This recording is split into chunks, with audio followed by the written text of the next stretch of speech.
Ladies and gentlemen, for those of you who don't know Renaldo Gouws, he's a friend of ours. He does a YouTube channel called Renaldo Gouws, and he is also a DA member. He's a DA member who's just gone to Parliament, funnily enough, after being a ward councillor in Nelson Mandela Bay for many years. However, unfortunately, he's now found himself on the opposite end of the news cycle, basically for all the wrong reasons.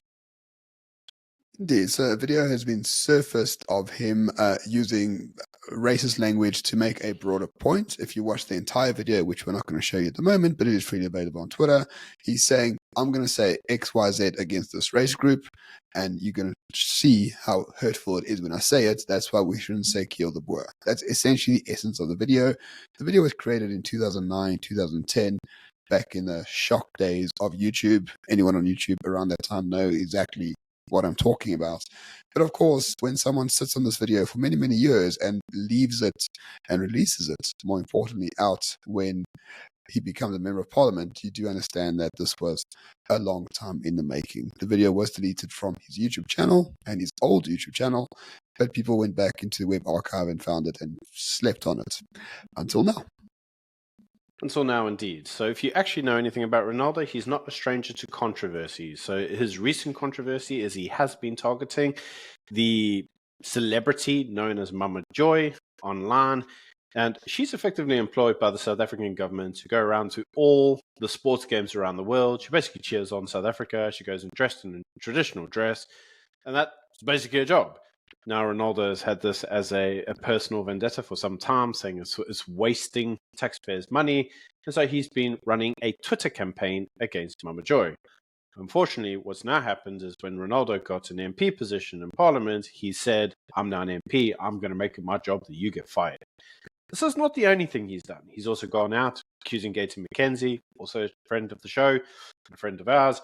He's also gone out many times and said he's a criminal, he's a thief, he's an ex-con artist, whatever. You can't trust him. And he's basically jumped on the bandwagon that the PA and the DA haven't been politically aligned. Now, in doing this, some of his attacks have been very personal against Gaten McKenzie directly. Finally, if you have ever seen Ronaldo online, he often takes a very hardline approach on Julius Malema directly. And a lot of that is around the sentiments that he has towards the white minority in South Africa. He is a ward councillor in Nelson Mandela Bay, so he was around during the time when the ANC governments in Nelson Mandela Bay have been collapsed by various forms of political rhetoric from Julius Malema, such as slitting the throat of whiteness, which everybody will remember. Well, you see, the problem is that Ronaldo has effectively made himself three enemies. And in the process, he's made himself a global enemy with the online community, also known as Twitter.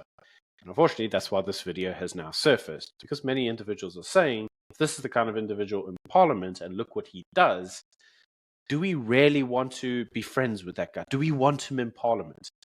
And that is raising some other questions, such as, is this potentially a degree of doublespeak? In other words, the rules applying to him when they don't apply to others. So there are various ways to see this. So obviously, we can denounce language like that. It's not language that we would use. But knowing full well it was made 16 years ago, shock jock Twitter and YouTube at the time, it was a very different time. But still, the language, we don't agree with it whatsoever. So there's various aspects here to talk about. And number one, I think this is very useful for people who aren't in the government of national unity to try and make this thing break the government of national unity, because I mean, what unites everyone other than a case of racism? So it is very fortuitous that this happens to be leaked at a time when negotiations are happening for cabinet positions and things like that in the government of national unity. So no doubt, very useful to the enemies of the government of national unity. Number two, a lot of people pointing out the double standards. Ronaldo is using very flowery language to describe a greater point, whereas someone like Julius Malema is singing songs that say kill the Boer to make for him a greater point as well. It's like to kill white supremacy, to kill the whiteness of the system. The Supreme Court of Appeal has said that kill the Boer is not hate speech, so perhaps what Ronaldo Gouws has said in his video is not hate speech either. But this concept of hate speech, for the most part, is not really a freedom of speech issue. It's a political domination issue. And what people are doing is that they are weaponizing hate speech to get what they want. They're weaponizing hate speech to take out the people they don't like, or using these people as cannon fodder for greater aims down the road. The same people can defend Julius Malema and hate Ronaldo hosts, because that's essentially what hate speech allows. It's a question of political domination, not a question of principles by any means. And if you look at it in that way, this story makes a lot more sense. Yes, but there is another way to look at it as well, and that is, if you recall Vicky Momberg, the case of her, where she was basically convicted for using similar language. And at the time, Ronaldo made videos around praising the conviction, saying this was the right thing to do. The problem is now Ronaldo is being held accountable to the same standard which he himself has set. And you see, this causes a difficulty when it comes through to defending the type of language that has been used. In that, if you've already said it's okay to convict somebody for it, but then you do it yourself, you can't create the contradiction yourself. And that is now, unfortunately, putting the DA, the Democratic Alliance, in a difficult position. How do they deal with Ronaldo? You see, the problem was that when the video first surfaced, Ronaldo said he does not recall doing it and it was fake. He claimed it was AR.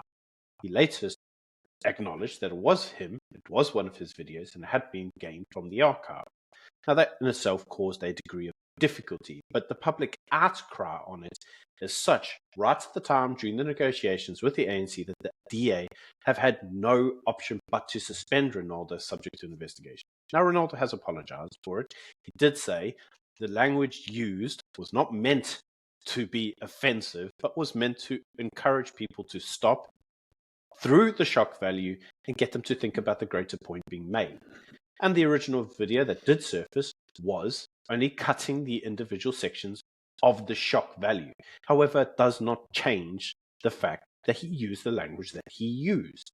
And unfortunately, during the struggling times when governments are still being formed, right in a period where everything is rather touch and go with the opposition, this isn't the best video to come out in light. And so it's comes as no surprise that the EFF themselves issued a press release basically denouncing Ronaldo directly, saying this language should not be allowed in a parliamentary MP, which is ironic, seeing as some of the language that the EFF themselves have used in parliament. The greater difficulty now is what happens next. Well, we kind of have an idea as to what's happening next, and that is the Human Rights Commission is now taking on the case, and they are looking at the case themselves. And so what it does look like is that Ronaldo's case is not going away anytime too soon. And a simple apology in this instance appears like it's not going to be enough. But also, let's not forget the Human Rights Commission is largely a kangaroo court. They famously say that Julius Malema cannot be racist because he's a black man, because, you know, black people can't be racist. So it's not a court worthy of any form of honor, any form of recognition. To me, the Human Rights Commission is a kangaroo court. But essentially, what we're seeing is, guys, South Africa hasn't changed overnight because of the elections. There's still a deep state. There's still the same sort of liberal tyranny where we do punish some people but not others for exactly the same crime. And I'm using crime in what do you call these things again, Byron? I forgot. Quotation marks. That's the one. Sorry. So South Africa hasn't changed. The political spectrum still is dominated by you're allowed to be racist against minorities, but not against anyone else, and that's not going to change anytime soon. This is cannon fodder to try to destroy the government of national unity. I don't think it will work, thankfully. But you can see the attempts being made to do so. And no doubt anyone in Parliament who is in the government of national unity should look back at what they've said in the past, look back at their Twitter and be like, what can we use against us in these very trying times while we're trying to form a proper government in this country? The enemies of progress are here, my friends, and they're going to use every trick in the book to make sure progress is not real. And you should just be aware of that. Unfortunately, in this particular instance, someone that we know is a victim of this. He can be at fault for saying those words in a broader context, but essentially he is a victim of greater political forces at this very important time in South Africa. Once you understand that, you understand most things.